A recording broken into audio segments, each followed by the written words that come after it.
unfortunately, when I was in Aruba, I lost my tripod. I got a new one,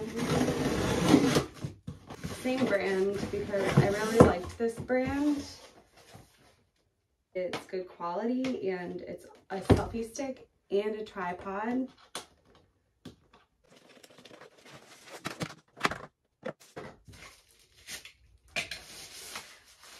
So this one is actually, I think, a little taller than my other one. So it's 58.7 inches. The other tripod that I had was 1.3 meters. My newer one is a little bit taller than my old one. So I guess it works out. Let's open it up. Like literally the exact same as my other one. You can do it both ways. Turn it all around. So we gotta open it.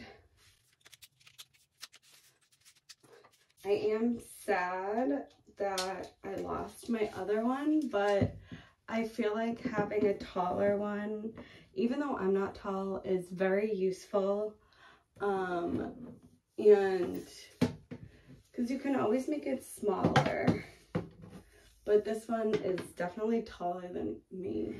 Having two tripods is really helpful because I like to record for both YouTube and TikTok, and obviously they're both different ratios. It also comes with this charger, which I definitely do not need. So that's going in the pile where I recycle cords. Best Buy recycles them, near me at least. Here's my new selfie stick tripod, and I will not lose this one, I hope.